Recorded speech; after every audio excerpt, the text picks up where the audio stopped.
आज हमारे साथ हैं अरुण कुशवाहा सर, जो पटना हाई कोर्ट के अधिवक्ता है, साथ ही संविधान विशेषज्ञ भी है।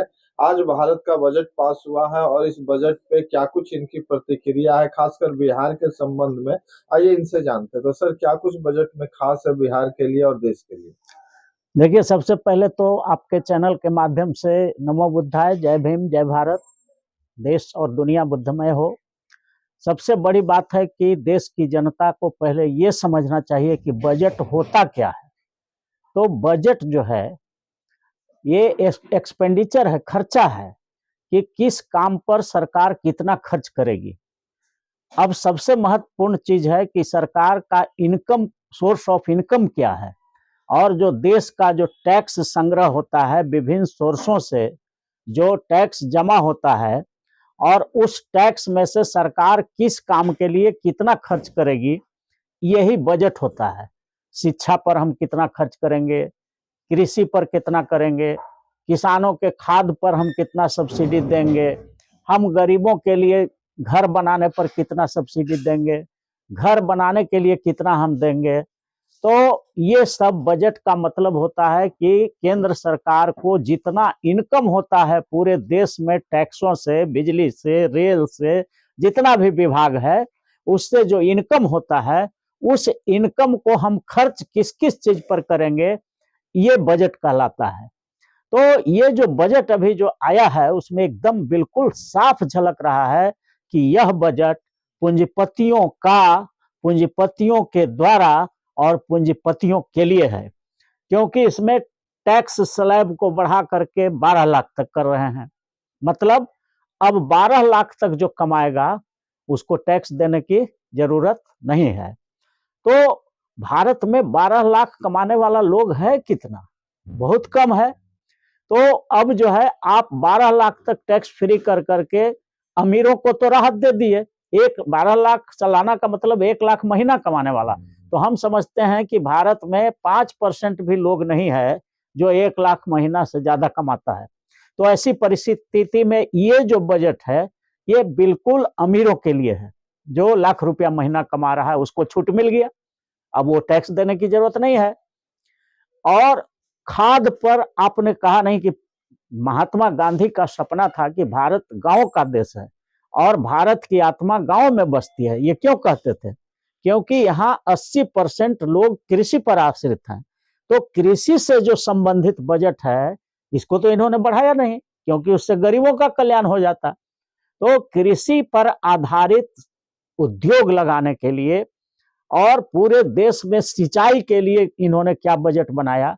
देश में जितना कृषि योग्य भूमि है उसको एक एक इंच पर सालों भर सिंचाई की व्यवस्था के लिए इन्होंने क्या बजट किया है? तो कुछ किया ही नहीं। तो जब आप 80% भारत की जनता अगर कृषि पर आश्रित है और कृषि पर आपने कोई बजट नहीं मजबूत दिया, खाद पर बजट नहीं दिया, सिंचाई पर उसका बजट नहीं दिया, गांव गांव तक वाटर रिजर्वायर बनाने का, नहर बनाने का, नलकूप लगाने का आपने कोई बजट नहीं दिया, तो ये साफ है कि आप इस देश के गरीबों को और गरीब बनाना चाहते हैं और अमीरों को और अमीर बनाना चाहते हैं। होना तो ये चाहिए था कि पूरे भारत में जितना कृषि योग्य भूमि है उस पर हर एक 200 बीघा जमीन पर पक्का तालाब बनाने के लिए इनको एक इरिगेशन, गारंटेड इरिगेशन योजना के तहत हेवी बजट देना चाहिए था कि हमारा 1 इंच भी भूमि सालों भर सिंचाई उसको मिलते रहे। इसके लिए हर 200 बीघा पर वाटर रिजर्वायर बनाने के लिए बजट देना चाहिए था। और जब उससे सालों भर उत्पाद होने लगता तो कृषि पर आधारित उद्योग लगाने के लिए, माने लघु उद्योग के लिए भारी बजट दिया जाना चाहिए था, ताकि गांव गांव में जहां टमाटर हो रहा है टोमेटो सॉस बनाने का उद्योग खड़ा हो जाए, गांव में जहां आलू हो रहा है पोटैटो चिप्स बनाने का जो है उद्योग खड़ा हो जाए, गांव में जहां जौ हो रहा है तो बार्ली बनाने का वहां पर फैक्ट्री लग जाए, गांव में छोटा छोटा उद्योग घरे घर खुल जाए। जहां पर मिर्चा हो रहा है चिली सॉस बनाने का वहां पर प्लांट बैठ जाए। जहां पर गेहूं बहुत हो रहा है तो बिस्किट बनाने का वहां लग जाए। जहां ईख हो रहा है वहां पर टॉफी बनाने का फैक्ट्री गांव गांव में लग जाए, छोटा छोटा प्लांट बैठ जाए। तो लघु उद्योग का, कृषि पर आधारित लघु उद्योग का जाल बिछाने के लिए इनका कोई बजट नहीं है। और जब तक ये कृषि पर आधारित उद्योग भारत में नहीं होगा तो गांधी का और अंबेडकर के सपनों का भारत बन ही नहीं सकता। क्योंकि यहाँ और गरीबी, इस बजट से तो आप देखिएगा 5 साल में गरीबों की संख्या और बेतहाशा बढ़ेगा और अमीरों की संख्या भी बढ़ेगी। तो इस तरह से हमारे समझ से ये जो बजट है बिल्कुल भारत को गलत दिशा में ले जाया जा रहा है। यहाँ गरीबी बढ़ेगी, भूखमरी बढ़ेगी, लाचारी बढ़ेगी, बेरोजगारी बढ़ेगी और पूंजीपतियों का बल्ले बल्ले होगा। क्योंकि बड़े बड़े हवाई अड्डा पर बजट है, आईआईटी कॉलेज खोलने के लिए बजट है, क्योंकि वहां प्लेन पर तो कोई गरीब आदमी आता जाता नहीं है, तो प्लेन के लिए और प्लेन के मालिकों के लिए तो बजट इनका बढ़ गया। रेलवे का भी बजट बढ़ गया होगा, लेकिन इसमें जो है गरीब का, जो गरीब से कंसर्न है, गांव गांव में जहां पर खेती बाड़ी होती है वहां पर लघु उद्योग के लिए तो इन्होंने कोई बजट ही नहीं दिखाया। शिक्षा पर कोई बजट नहीं दिया। ये लॉ कॉलेज खोलने के लिए, मेडिकल कॉलेज खोलने के लिए, इंजीनियरिंग कॉलेज खोलने के लिए, छोटे छोटे गांव गांव तक ये इंस्टीट्यूट खोलने के लिए छूट देना चाहिए था, उसको सब्सिडी देना चाहिए था। जो लड़के मेडिकल कॉलेज खोलना चाहते हैं उस पर बड़ा बड़ा टर्म कंडीशन नहीं लगाना चाहिए था, ताकि छोटा छोटा यूनिट भी मेडिकल कॉलेज का, इंजीनियरिंग कॉलेज का, लॉ कॉलेज का, कंप्यूटर साइंस का गांव गांव में खुले। तो इस तरह का कोई बजट है नहीं। ये अमीरों का संख्या बढ़ाने वाला बजट है और गरीबों को और भी गरीबी के दलदल में धकेलने वाला बजट। सर, आपने कहा कि कृषि पर कोई सरकार की बात नहीं हुई, लेकिन बिहार में मखाना बोर्ड की स्थापना की बात कही गई है बजट में, और जिससे कि बिहार राज्य और साथ में झारखंड और कई प्रदेशों में जो है ये इससे फायदा मिलेगा। साथ ही कई लोगों का कहना है कि बिहार में चुनाव होने वाला है, इसके वजह से बिहार को अधिक दिया जा रहा है। मखाना बोर्ड, ये मखाना बोर्ड सिर्फ एक पर्टिकुलर इलाके में वो काम करेगा, और मखाना बोर्ड माने ये एक कलम पर फॉर्मेलिटी है। मखाना का उत्पादन बढ़े इसके लिए वाटर रिजर्वायर बनेगा, पानी रोकने वाला तालाब की संख्या बढ़ाना होगा ना, तब न मखाना का उत्पाद होगा। तो मखाना का उत्पाद बढ़ाने के लिए कोई व्यवस्था ही नहीं है बजट में। अब ये कह रहे हैं कि जो मखाना उत्पन्न होता है उसके लिए हम लोग एक बोर्ड बनाएंगे, उसको खरीद लेंगे या खरीदने बेचने की व्यवस्था करेंगे। तो सिर्फ जो है उसी को आप जो है मुलम्मा चढ़ा रहे हैं, पेंट मार रहे हैं। ये नहीं कि उसको बढ़ाने के लिए तो आपका कोई बजट नहीं है।